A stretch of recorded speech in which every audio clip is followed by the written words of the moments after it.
Ladies and gentlemen, welcome to the Through These Gates podcast, the most rational Nebraska football reaction podcast on the internet. Day by day, we get more and more impatient. As always, I am your host, Caleb Salvatore.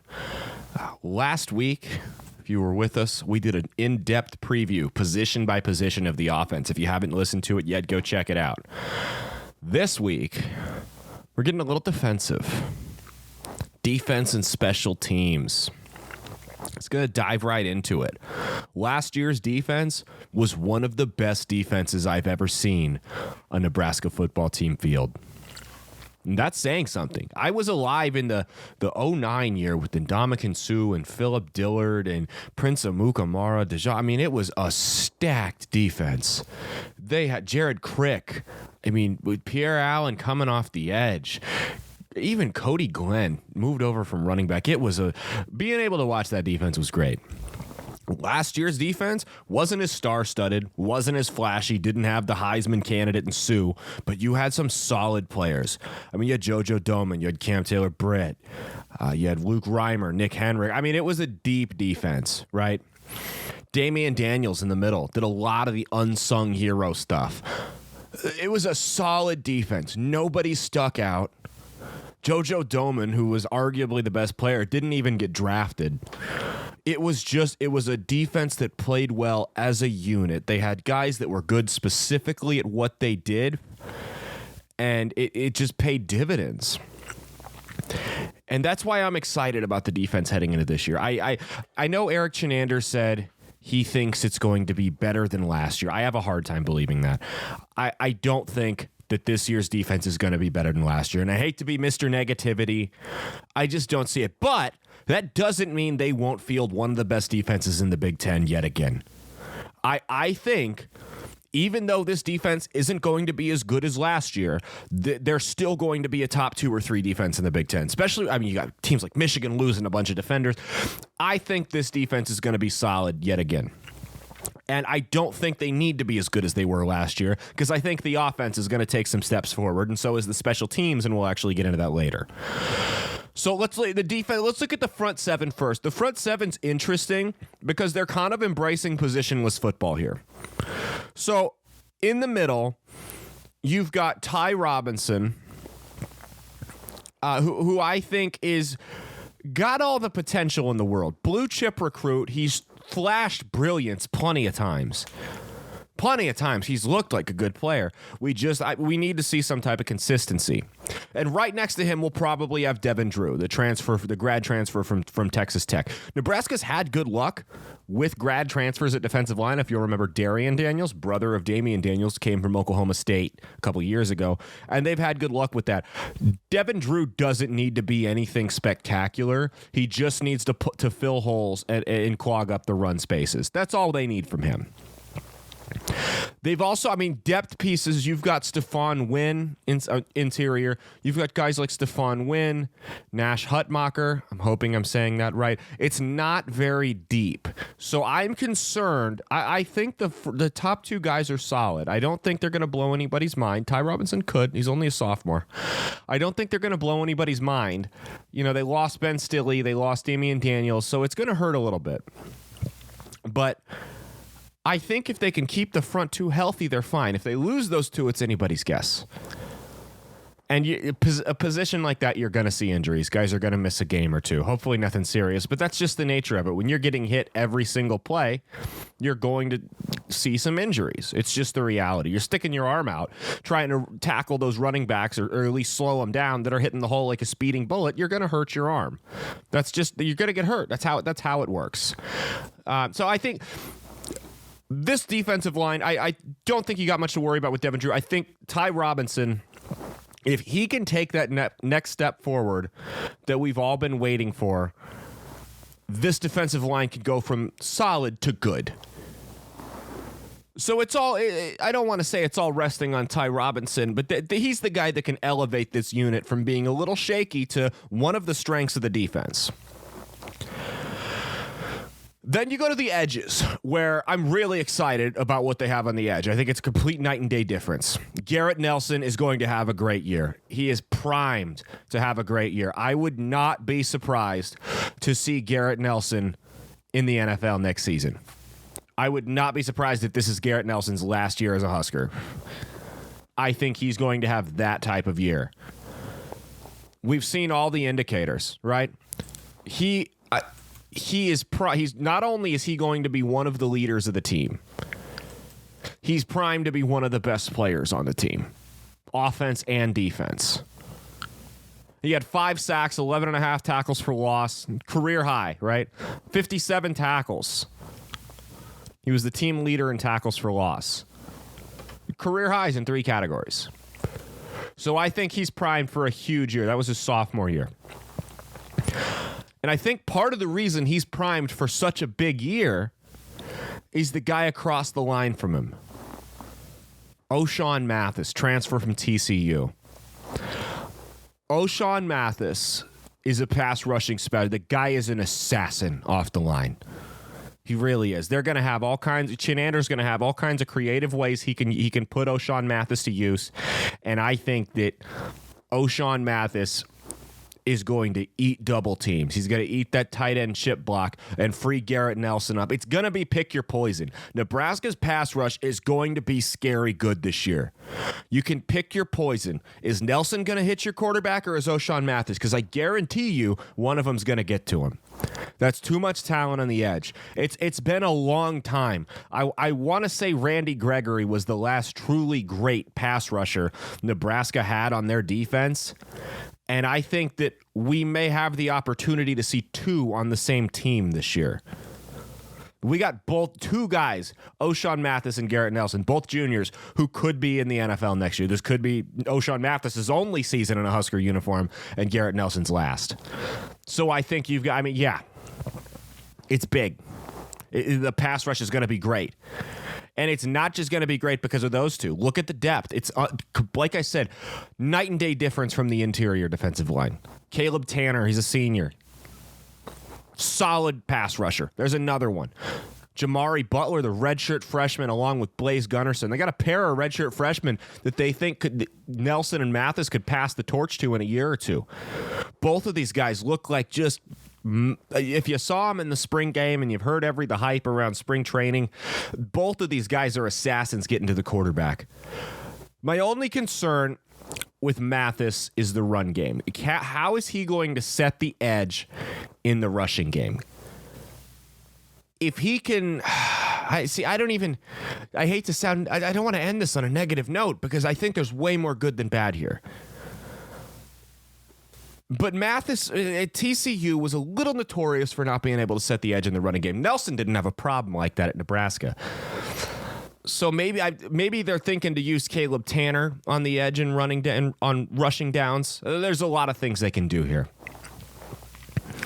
So I think that front line with the pass rush, if Ty Robinson can live up to some of the hype and start playing like not a superstar, but start playing like the guy we recruited, and get some inside pass rush there, man, it's going to be a scary defensive line. I would not want to be a quarterback facing these guys.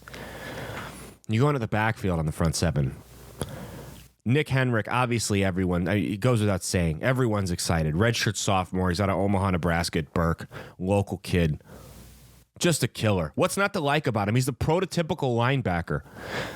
He's good size and he can move just enough. He doesn't have to be a burner, but he's not your old school, 2000 Brian Urlacher. Runs a 5.6 40. But he shuts down. No, he's a solid linebacker. This is when you look at this defense, you've got Nick Henrich, Garrett Nelson, Ochaun Mathis. There's at least 3 guys, and then Luke Reimer, at least 4 guys who are going to play on Sundays, almost for sure. That brings us to Luke Reimer. Ball hawk. Wherever the ball is, Luke Reimer was there last year. He is going to have a breakthrough year this year if he didn't already do it last year. I know JoJo and those guys were the ones that got all the hype, but man, if you watch Luke Reimer, go back and watch tape from last year and look at Luke Reimer and tell me he wasn't one of the best players on that defense. Just has a nose for the ball. He is a playmaker. Luke Reimer, I'm telling you, if Luke Reimer can make that jump, can make that jump from sophomore to junior year, he could be a first-round pick next year.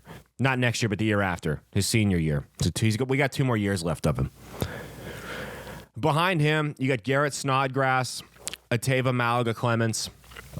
Solid backups. I don't think depth is a concern here, especially with how impressed they are with Ernest Hausman, another Nebraska kid, a true freshman. So I think you got 3 capable backup inside linebackers. Really not concerned. Obviously, you want to have everybody healthy, but God forbid one of them does go down.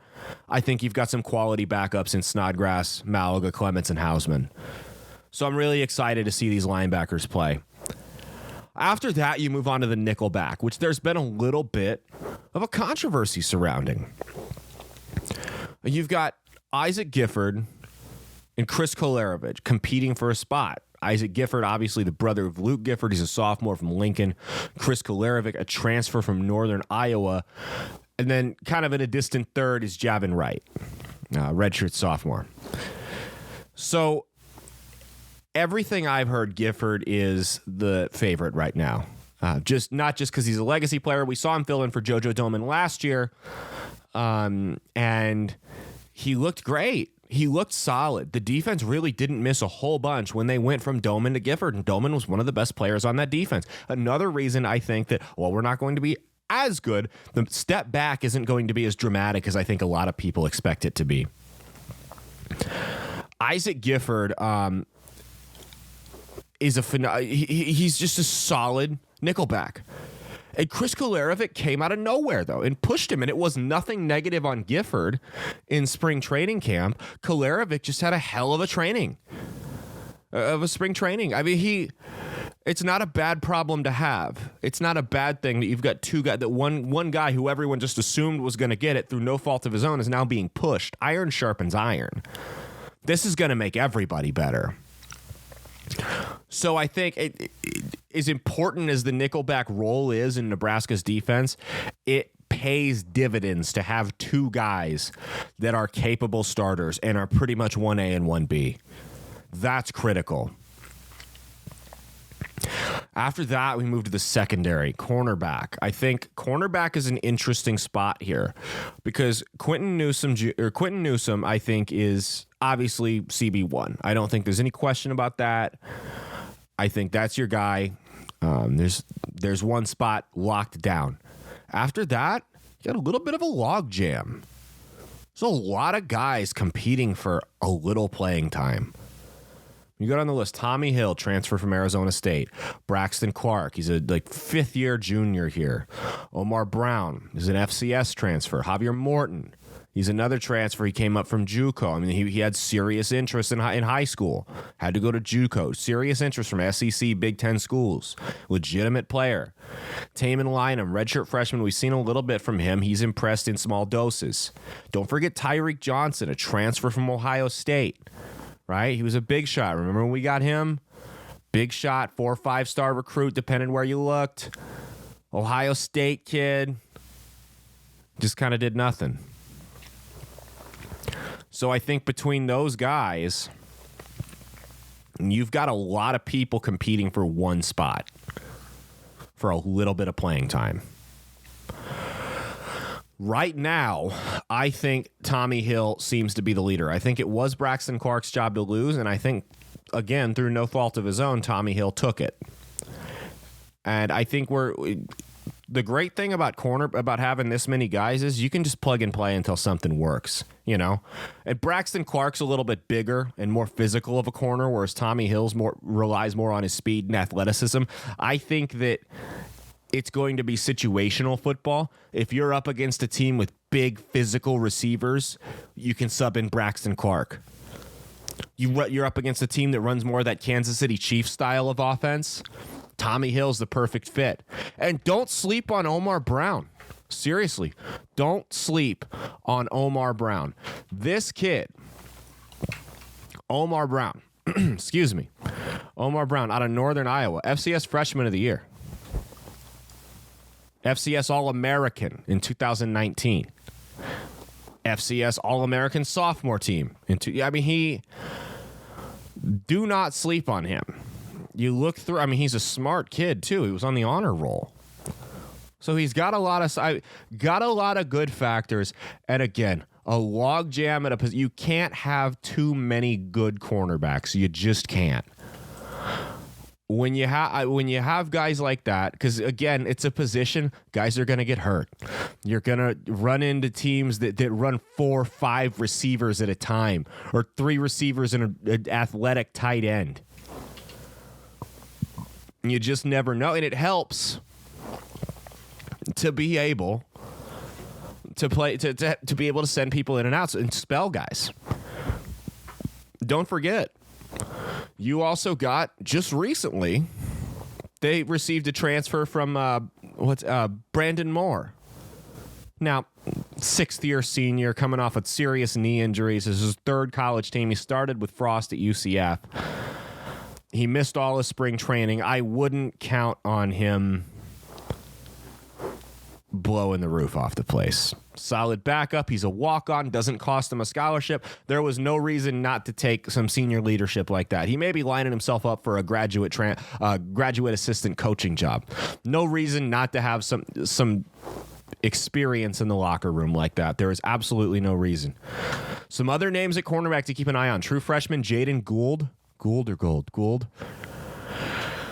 And walk-on junior Fallon Sanford from Hastings College. I wouldn't count those guys out either. So you're deep at corner. You've got a lot of capable guys. It's a good problem to have. Yet again, defense is deep, man. Other than that interior defensive line, the defense is deep. Because then when you go to safety and you look at Marquise Buford, who's, again, another guy that came out at dark horse, stole the position from someone in Noah Pulla-Gates that everyone thought had locked it down already. They're replacing 2 safeties. They've got to replace a lot of veteran leadership with safety. And that's what they're, Marquise Buford and Miles Farmer. I think Miles Farmer, from everything we've seen, has looked like a good player. I don't think they're going to miss a beat with Farmer. And I think, by all means, I haven't heard any reason why Marquise Buford can't step in and play the same type of role as Farmer and be just as effective at safety as Farmer. The safeties didn't get a lot of credit last year, the 2 senior safeties, and that's fine. Like I said, that's fine. When you're a safety, unless you're a ball hawk who's making interceptions, it's kind of like guard. It's kind of like long snapper. If you're hearing your name a lot, it's because you're screwing up. Unless you're a ball hawk, playmaker, we don't need to hear your name a lot. You're supposed to patrol the deep end, and protect from deep passes and keep the defense from getting burned. And we're not going to see much of a, we're not going to miss much of a step there. Backups, Deshaun Singleton, walk-on safety. JUCO transfer, walk-on safety. JUCO transfer, who everyone's excited about. All the coaches, all the media, they've done nothing but rave about Deshaun Singleton. He's made this a 3. Miles Farmer pretty much has one of the safety spots locked down.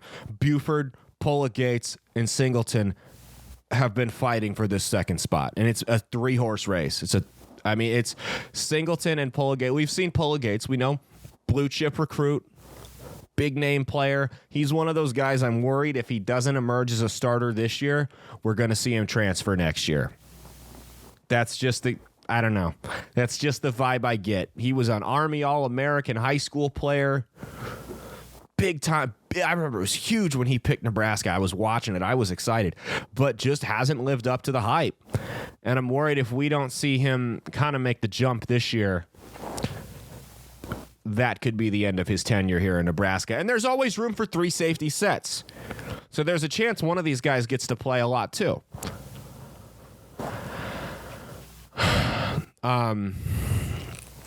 Some of the other names to keep an eye on, Jaleel Martin, true freshman, needs to put on some weight, probably going to sit most of this year out.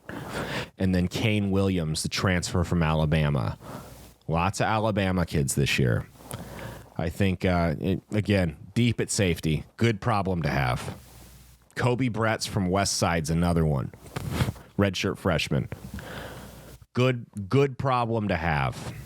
Truly. At safety. And just defensive back in general.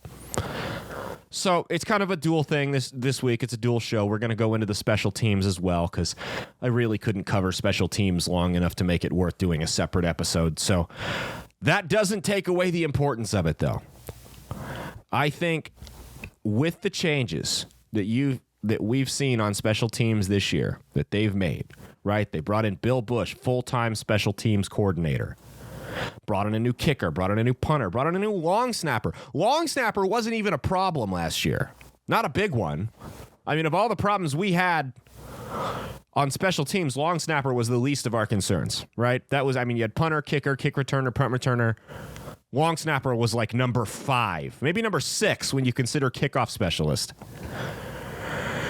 So let's start off with punter because everyone was critical of the punting game, and it really screwed us. We got a transfer in Brian Buschini out of Montana. FCS punter of the year last year. First team FCS All-American. First team All-Big Sky. Nebraska Scholar Athlete Honor Roll. Smart kid. Solid punter. We like to go to FCS to fill these roles, and that's the cool thing is kicking. It's not like It's not like, I mean, yes, there's a little bit of a jump from FCS to FBS, but it's not like receiver or offensive line or quarterback or anything really. You kick the ball, right? The guys don't get more athletic. The ball doesn't get harder to catch or kicker. You kick the ball. And I think that Brian Buschini is going to make a huge difference in terms of field position. When you consider the horrible field position that our defense had to start off with every year last year. I mean, offenses had just phenomenal field position against us. From our perspective, it was terrible. Whether it be from turnovers or horrible 13-yard punts. That defense, it just makes it that much more impressive what our defense was able to pull off last year, in my opinion. So Brian Buschini, and then we've got at kicker, Timmy Bleekrode, who's a transfer from Furman. He can kick and punt. He's done both. So again, 21 to 25 from field goals at Furman. Averaged 42.9 yards on 91 punts. 15 out of 18 last year. Top 20 in FCS. Not my eye-boggling stats. He's not Alex Henry. But again, you've got to consider everything. A kicking game's a lot more than just a kicker. How was the long snapper? How was the hole? There was a lot of stuff that goes into that, right? So again, you've got a guy, he hit 51 yards at Tennessee Tech last year. 11 50-yard punts. So if we do need him to come in and punt because Buschini's not working out, can do that too. Kind of like Alex Henry. It's not unheard of here. And then Brendan Frankie looks to remain the kickoff specialist. I mean, Chase Contreras came in last year. We all know how that went. So there's your backup at kicker. Long snapper, we got a transfer from Georgetown in Brady Weiss. He's a graduate transfer senior. I think he's projected to start, but we've also got Cade Muller and Cameron Piper who kind of split time as long snappers in the past. So we're deep at long snapper. We're 3 deep at long snapper. 3 decent long snappers on one team. I mean, that's an odd luxury to have if you think about it. If you break it down, that is a weird luxury to have 3 solid long snappers where you're not going to work. And again, those guys, if we don't hear their names all year, they had a great year. That's really all there is to look at. That's the only way to look at that position. I did it for a little bit, I know. And then we've got punt and kick returner. It looks like Trey Palmer is probably going to be one or the other, and then the other one's going to go to Tommy Hill. Trey Palmer, phenomenal returner at LSU. He's also going to be the number 1 receiver, so I don't think they're going to want him to take too many reps as both punt and kick returner, since it, like I said, does look like he's going to be your number 1 target this year. I don't think they want to risk him getting hurt on a play like that, so they'll split it up. Tommy Hill, one of the fastest, if not the fastest player on the team. Special teams, when you consider they've redone every position, when you consider they've hired a full-time coach that knows what the hell he's doing, he's got a proven track record of being good at what he does, is going to take the biggest leap forward this year. I know Chinander said the defense is going to be better. I know that we went over the offense last week. The offense, as long as they can just hold on to the ball, will be better. No unit on this team will take a bigger leap forward than special teams. I promise you. Take that to the bank. The special teams unit is, let's put it this way. If Nebraska's special teams just was serviceable last year, they're a 6-win team. I truly believe special teams play, and not any one guy, special teams play, improved special teams play will add 2 or 3 wins to the season, or to their schedule this year. Alone, special teams, the unit of special teams, will be a net gain of 2 or 3 wins that they wouldn't have had if they would have rolled with the same guys they had last year in the same situation.